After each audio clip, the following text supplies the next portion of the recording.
Alright guys, the big news is finally here. I am officially a streamer. I'm going to be streaming on Twitch. All of my active squad, I am putting you guys to the test right now. I need everyone, if you're listening to this video right now, to go follow my Twitch at Real Dockery. I want to see how fast we can get to 5,000 followers, guys. 5,000 active squad. Spread the word and go follow me. I'm going to be streaming with NFL players, NBA players.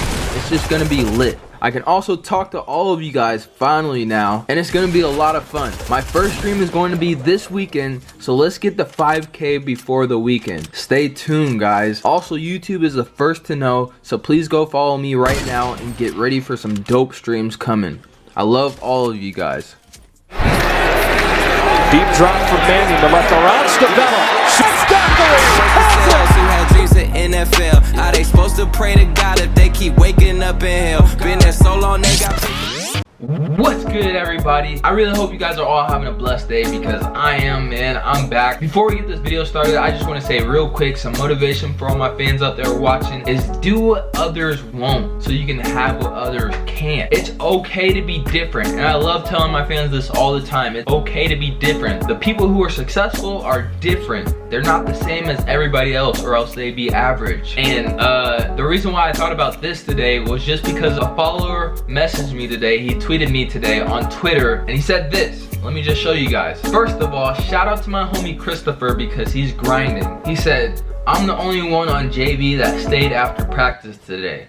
Right in front of varsity. The grind. Hey, that's what's up, man. As you guys can tell, he's the only one that stayed on his JV team after practice, which shows something. Not many people want to do that. A lot of people just want to do practice and go home. That's not how you're gonna stand out. You don't stand out by just doing what everybody else does. You gotta do something different. You gotta stand out so you can be different and get your scholarships and things that other people won't when they won't put in the work. So I'm telling you guys right now, if you guys are on the football team, you guys are starting your season right now, I want you guys to do that. Put in the extra work, be different, do what others won't so you can have what others won't. But alright guys, let's get this video started, because I'm pretty sure you guys are interested to hear about the topic of this video, which is actually crazy, true story, no lies. I promise you guys this actually happened. And before we get started with the video, I just want to show you guys just some proof. It's kind of hard to believe. You know, this is something that I had to kind of get approval of. I really had to confirm it. So I called one of my old teammates and I made sure that it actually happened, just so you guys can hear, not just me talking about this, but so you guys can hear it from somebody else, because obviously all of my teammates were there when it happened. A lot of them tell you guys that this actually happened. So not that long ago, I called one of my homies up. I'm not going to mention any names because I don't want to put anybody on the spot, and especially the coach, because I'm just not that type of person. I mean, I love sharing stories with you guys, but I'm not the one to put people on the spot under fire. So here it is. I called my friend and this is what happened. That's crazy. I forgot your number saved. Hey, what's good? Hey, what's good, bro? It's Doc. After all these years, I thought I was tripping, bro. So I just need to confirm it over the phone. What happened, bro? So I want to say we was in a team, and I can't remember. A team meeting? I want to say it was like Coach or something. Yeah, something like that. And he was telling the story, and like he said it, and then like I felt like everybody like paused and was looking, but like he just kept going on with his story. It's just like, he said, hey, thank you, bro. I thought I was tripping, and nobody really talked about it. Like nobody really. It was just like I feel like people made like jokes about it like right after, but then like yeah, we just like ignored it. And that's why we're here making this video. As you guys can see, it was a super awkward moment, but let me just start it off by telling you guys how the day started. So I will say this, it was a coach on the new coaching staff. I won't say what position he coached, I won't say what his name is, his last name, or anything. It was part of the new coaching staff, just to kind of give you guys a feel of the atmosphere. We had our first practice with the new coaches, and it was cool. You know, everything went smooth. It's always kind of weird getting used to new coaches when they come in, when you just had other coaches like last week. So we had these new coaches come in, had practice, it went smooth. And I should also mention that this practice was towards the end of the week after we already did a bunch of workouts and stuff. So end of the week, you know, we're all tired, drained from the week of practice, and we have this team meeting. Now, this was probably like our 5th team meeting that we've had with these new coaches. Our 5th. Like, these coaches were still pretty new. So I mean, a bunch of football players, we all walk into the building and nobody really wants to be there. Nobody really likes night meetings because, you know, after practice, usually we just go home or we go to study hall and we chill for the rest of the day. So the coaches called us in for a meeting. And I guess, you know, this meeting, they wanted it to kind of mean something. They wanted it to be kind of deep. You can tell just by the way the coaches were talking, you know, they all got up and they're sharing their stories, and the meeting was kind of long. And so a lot of us were kind of falling asleep, but the coaches were up there,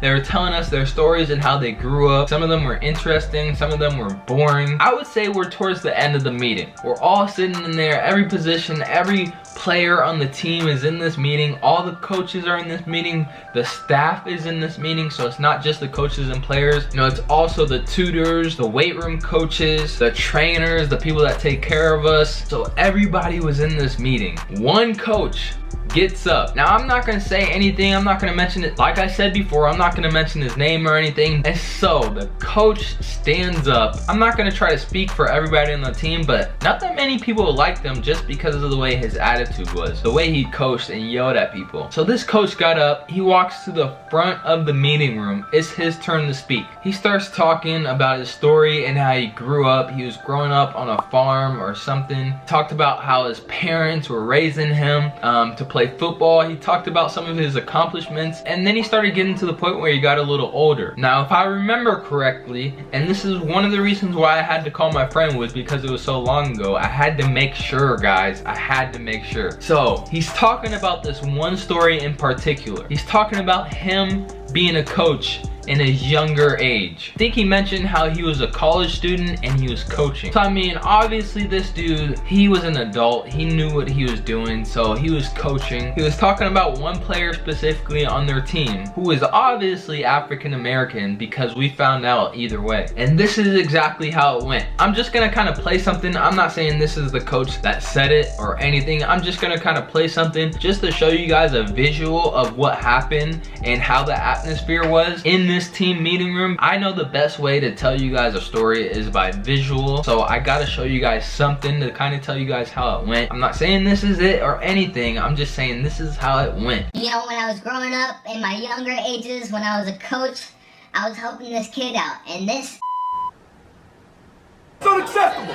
It's unacceptable! That was literally my reaction when I heard it. I will not let that stand! No way! The coach literally was talking. He was talking. The story was perfectly fine. Nobody had any problem with his story.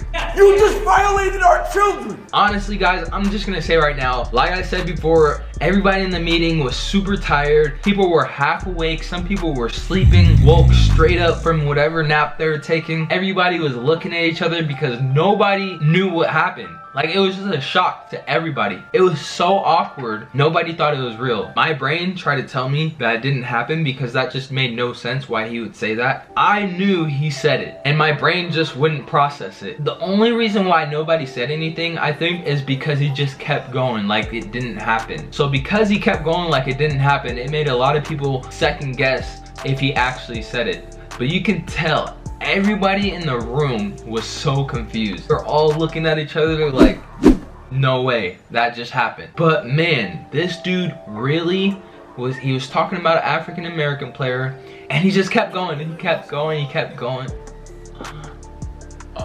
So yeah, guys, after that, like I said, nobody knew for sure, but everybody was asking each other. I believe if one person in that meeting room would have said something as soon as he said that, he would have got jumped for sure, because that would have made everybody process it and know he actually said it. That would have made everybody else know that they're not tripping also. I think that coach's life was in danger. Like, I'm not even being sarcastic. Like, we had people in that room who did not play like that. We really had some gangsters in that room on the football team. I don't know how nobody said anything. Honestly, I was one of the guys that was half asleep. I thought it was a dream. My eyes were halfway closed until he said that, and it woke me up. I had to think, man, did that just happen or was that in your dream? So I was contemplating back and forth. And for the past couple years, I've been contemplating that too, until I made that phone call to my bro and he confirmed it that I was not crazy. So yeah guys, long story short, that's just another crazy story of mine that I really wanted to share with you guys. And the reason why I make these videos and these stories is also because I want to keep my memories. Like, I want to be able to make memories with my YouTube videos, and that's what I'm doing. So man, I hope you guys enjoyed the video. Stay tuned. If you guys don't already, go follow me on my Twitch. I love you guys. It's your boy Doc. I'm out. Peace. I know you're